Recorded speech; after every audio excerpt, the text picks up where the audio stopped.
This is the Big O Show. This is the Big O Show. All right, let's talk a little Jets football with my guy Antwan Staley, who of course is a reporter and columnist for the New York Daily News. How you doing, my man? How you feeling? I'm good. Long time. It's good to be with you again. It's good to have you on, man. I haven't seen you in a while, bro. I I'm know. used I to know. catch you every once in a while in the Dolphins press box now. So you miss the warm weather? Not so much right now, but I will about December. I will. But then again, I'll be down there for the Dolphins Jets game in December. So Okay. All right. Good. Good. That's good, man. I would imagine that the Jets world is upside down. You know, Antoine, injuries, even if it's the Jets or the Bills or the Patriots, I don't wish injuries on anybody. And I don't laugh about it or make jokes about it or anything like that. But the part that I do make a joke about, and it's not hindsight, because I was calling him Calf Rogers of the 21st century. I grew up with a show called Buck Rogers of yes, the 25th century. So I call him Calf Rogers because I knew he already had the bad calf going in. I know he injured the good calf in the preseason, but my bigger sticking point is they it was so Colts that they got Andrew Luck and never built a line in front of him. You went and got a 40-year-old quarterback, and you have one of the worst offensive lines in all of football. And to me, that's the part that stood out to me about what the Jets did, that the plan that they put forth had so many problems with it that I wasn't surprised. And sure, I sat there before the game started the other night, and I looked at my wife and I go, this is going to be interesting watching Aaron Rodgers run for his life on a consistent basis because that's a really bad line. And I know that there are offensive line issues all over the place, but the yeah. Jets have a really bad line. And sure enough, dude, he ran for his life and unfortunately then, blew out the Achilles. To me, that was my problem. How did they think that this plan was going to work out? They thought that getting Dwayne Brown back and healthy, coming off of double shoulder surgery basically, and Mekhi Becton being healthy, like that would be the answer. But clearly, it's not. I mean, Dwayne Brown is still. I mean, he's not what he once was. He once was a Pro Bowl type, All Pro tackle. But I mean, he's Yeah. 38. He's 38 himself. Like, so yeah, you're relying on the guy that's 38 years old to try to protect a 40-year-old quarterback. Lincoln Thomas said that the whole side has been a bit of a disaster there. Connor McGovern he is what he is. He's average. I mean, he's not bad, but I think Elijah Vera Tucker is their best Oh, he's a stud. player. Yeah, he's Stud. their best player. But despite that, like even if you have one great player on the offensive line, the rest of the four guys are bad, then that's gonna stand out. And I think you kind of saw that on Monday night. And then also, this Big O, the Bills defense is legit. I Yeah. mean, they got some dogs on that defense there. So I mean, you add all that up too, and they were without Von Miller. You add all that up, and that's what happens. And now the Jets are going to face another tough defense this upcoming week in the Cowboys, who registered 7 sacks against Daniel Jones, the Giants. So it's not going to get any easier, despite having Zach Wilson there and and everything like that. So it's going to be much harder. And then you got the Patriots after that, who also have a really good defense as well. Oh, God. Zach Wilson is going to go through hell in the next 2 weeks facing those defenses. I'm afraid that he's going to make a crap ton of And then the mistakes. Chiefs after that. Then you got the Chiefs after that, and then Yeah, the and now Broncos. Chris Jones is back. And Yeah, Chris Jones exactly. is back. So it does not get any easier until the bye week, and then the Eagles, and yeah, it's a tough schedule. Yeah. Oh, my God. And, okay, so walk me through this. So now Aaron talks about returning, and are they locked in salary-wise that they have to bring him back or they can't part ways? Because I saw those cap numbers, and, the third year was, 51 million in dead money. So Yes. I'm like, what the hell is this? Because, again, if it was a bad plan this year, how does the plan become any better next year when it's a 40-year-old quarterback coming back from an Achilles surgery? You've got a lot of salaries you're tied to already. You need to build up a line. And what are you going to do? You're going to go out and buy linemen? Well, guess what? Those things aren't really ever available anymore when it comes to linemen. There aren't even a lot of good linemen left in the damn league. No. So if it wasn't a good idea this year, why would they try to go back to it next year? Well, you're tied in salary cap wise. He's owed like 2 years for 75 million. All of that's guaranteed money. And then if you look at the contract and the way it's structured, is really like a 5-year deal. But you look at what Tampa Bay did with after Tom Brady left, and then a salary cap hell that they're facing. That's kind of what's going to be down the line for the Jets too. I mean, they're going for it now. They don't care about 2026 or anything like that. People's jobs on the line like the next couple of years. Robert Saleh, Joe Douglas, they understand what the situation is. That's why they went out and got a guy like Aaron Rodgers to help try to save their butts, really. I mean, we're talking about a team that was 7-4 last year, had an opportunity to make the playoffs, and then all of a sudden they just crapped the bed at the end of the year, losing 6 straight games. I know injuries happen, but injuries happen to all teams. Like, I mean, you can't really use that as a crutch and an excuse when, the Dolphins had injuries, the Bills had injuries. Like, everybody has injuries. Like, you just have to but once your quarterback goes down, that's correct. And the Dolphins still found a way to make the playoffs. Despite I know, but I mean, in their case, they don't even have, once you lose Rodgers. Well, this situation, but still, they have the excuse. They have the excuse this year. Yeah, sure. They might get a mulligan because of that. Possibly, but also like they still believe they have a team that could make the play. I do not personally. I think their defense is lights out and legit, but eventually, like they dam is gonna break. Like you can't just keep relying on your defense. And the defense will wear out. That's what happened last year.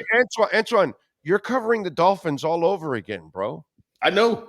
That's it. The gritty blue collar team that has a tough defense, a little bit of a running game, and no then offensive line. Everything to fall into place for them to win a game. You know what I mean? Dude, you're covering the Dolphins all over I've seen this story before, and I know how it ends. And and then that was in the Dolphins. They had no offensive line. They expected to cover, protect Ryan Tannehill. And they could it's the same thing that I covered it's 2016, 17, 18. Yeah, it's the exact same story.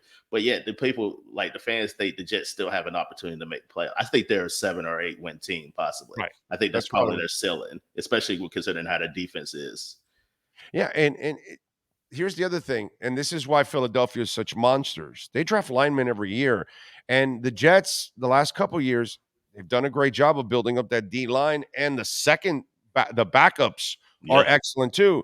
But maybe you should have been drafting offensive linemen with those picks too, So that's they wanted to. They wanted to, but Bill Belichick kind of screwed them on that when trading the pick, and then the Steelers took Roger Jones. That's who they wanted to take in the first round, because initially they were the 13th pick, and then after the Rodgers trade, they moved from 13th to 15th, and then New England was sitting there at 14. It's like, oh well, let's figure out a way to screw the Jets. And then that's exactly what happened. But you got to have backup. You got to find lines, man. I just didn't. I don't know how this makes any sense. I don't know how you. I get it. You're screwed. You have to bring them back. But brother, if you don't bring back an offensive line, Aaron Rodgers is coming back just for hell. Yeah. Basically, it's just going to be. He's going to be running for his. Zach is going to be running for his life now in the next couple of weeks. Yes, he is. And he's athletic, but still, we saw that a little bit last year too. It doesn't matter who you put back there. And then, as injuries are going to happen to the line too. You better hope Elijah Vera Tucker can stay healthy the whole year. Because if he's gone, then I think we kind of saw last year, it just crumbled completely for that offense. Once him and Brees went down in the same game, it was definitely a wrap there for the Jets. They only won 2 games after that. So, who was your prediction for the division? It was the Jets, but I thought Miami had an opportunity to win the division. I really did. Now, definitely the Dolphins. Okay. There's no question. It's just obviously Tua is the big question, not necessarily his play, but his health. But of course, yeah. I mean, when he plays, you got to be out of your mind at this point to be questioning his ability already. At this point, I mean, you still got those people out there. I know you've got those idiots out there, but I mean, come on, dude. Come on, bro. Come on. The guy already proves that he can play. His whole deal, and it's been his whole deal, his whole career. Right. Can he stay healthy? And that's it. And let me tell you something. If he does what he did this week, where he got rid of the ball and stopped hanging, because I've done it on this show.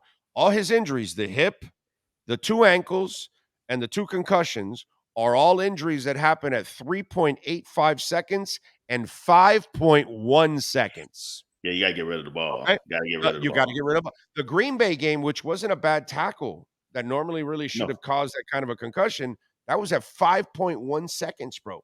You can't do it. no, you gotta get Yeah, rid of the yeah, ball. you gotta get rid of the ball, Yeah, I and thought I that's thought it was that's encouraging watching them last week, the offensive line and the way that they played without Armstead. So and yeah, he I got think rid of it quickly, exactly. Like like, he didn't it mess was around. quickly. And like, yeah, it was like 2 seconds to like it was like they designed a really good game plan, especially considering the Chargers pass rushers with Khalil Mack and also Bosa as well. Right, exactly. So that's why to me, if the light finally went on and I'm gonna stop playing hero ball because I'm not built like Ben Roethlisberger or Josh Allen or Justin Herbert that I can take some pounding, you know what I mean? So get rid of the ball, bro. That's how Drew Brees and Joe Montana and Bob Greasy and there's a whole bunch of quarterbacks that aren't big that played a long time. Why? Bro, they made a quick decision, Yeah, and even that's if you are big, like you can't play like daredevil football. Like you see it with no, Josh Allen, and right, then like you right, eventually it's gonna catch up to you. So you right, got to play smart football, especially if you want to last in this league. You know that. right. The difference is you can get away with it sometimes if you're Josh Allen or Ben Roethlisberger or whatever. But if you're Tua, there's a great chance you're not getting away with it. So don't do it, bro. Just don't do it. You know what Yeah, I mean? absolutely. And that to me is the key to him is make a quick decision and get rid. You're the smart guy. You're one of those dudes. You're not the dude that needs to see the receiver make the break and then with your gun you can reach him. No, dude, you're the guy that anticipates all this shit. So Yeah, you're seeing the game completely different than most quarterbacks, bro. and you Use that got game gift. breakers at wide receiver. Use them. Right, Like let them do that. Let them do the dirty work. Like yeah, just get the ball. Like yeah, right, right. you don't need all this like holding the ball for like you said 4 or 5 seconds. Let them do what they need to do, especially Tyreek Hill and how quickly he is. And Waddle, that's like you got two number ones on your team, wide receivers. People would kill to have like one of those guys. You got One. two of them. Right, You got two right. of those guys. And when you have accuracy and anticipatory skills, that is deadly. Anticipatory skills are deadly because those quarterbacks that know how to throw to spots where the receiver is going to be, that is, that allows you to get away from sacks. That allows you to make so many other plays that other quarterbacks aren't going to make because not everybody, a Cam Newton, a Ryan Yeah, Tannehill, those people don't have any anticipatory skills. They yeah. rely on their athletic ability in order to throw the ball and all that. They don't throw people open.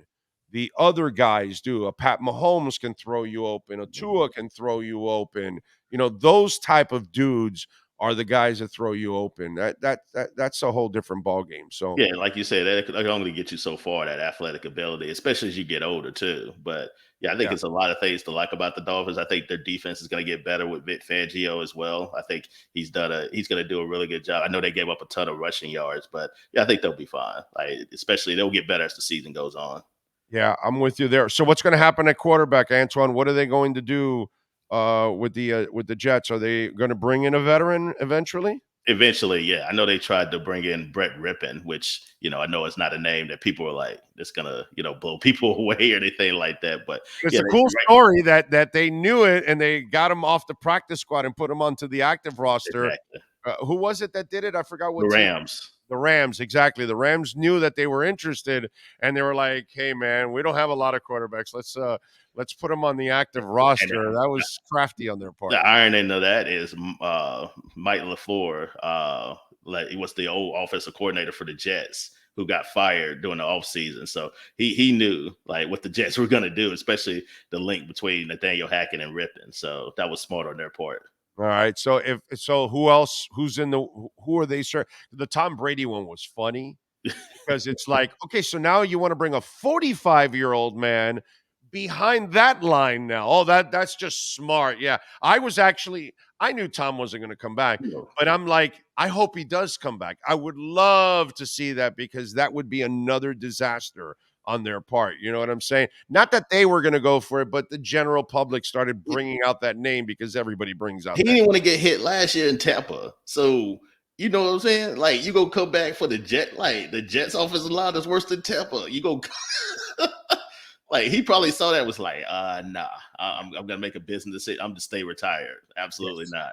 Yes. Now, if they had a great line, then yeah, I think he would think about it, but nah. No. That's the worst situation than what Tampa was a year ago. Yeah. So what's the other name now? What do you think? I mean, you can look at guys like Carson Wentz too, potentially, but I don't know if that's going to be. I don't trust that guy anymore. Yeah. I think he lost his mojo. I don't know what happened to him, bro. He had all the mojo in those first 2 years.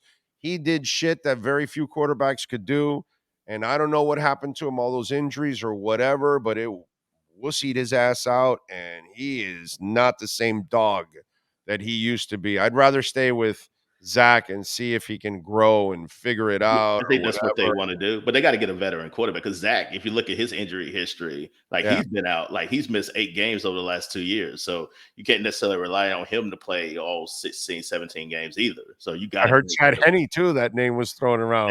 They acquired about him, and then he decided to. I think a lot of these guys that are retired, they see the situation, they're like, yeah, I think I'm going to stay retired.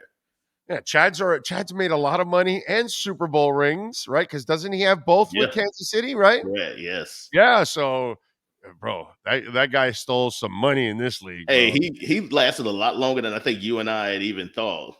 In this league, you can get paid. Look at Chase Daniel. Chase Daniel, he's like a robber. You talk about Chad Henne. At least Chad Henne was a legit starter at one point in time. Right. And he's actually done some serviceable stuff as a backup. You know what I'm saying? So, yeah, you're right. But it is amazing. All right. Follow him on Twitter at Antwan Staley. Antwan, what are you working on so folks can check you out over at the New York Daily News, my man? You find me previewing the Dallas Jets game over the weekend. Also talking about, Aaron Rodgers. He'll be on the Pat McAfee show later on today. So I have a piece about that too as well. All right. There you go. The Jet games are now rated R, watching Zach Wilson play. Antwan, I'll see you later, my man. You be good out there. All right, be good, my friend. Take care. Thank you. Appreciate you. Antwan Staley, New York Daily News, covering the New York Jets. That's a crazy situation over there, man.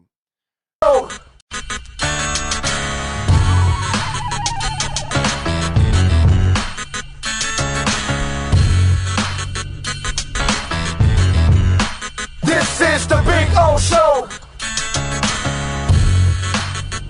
This is the Big O Show.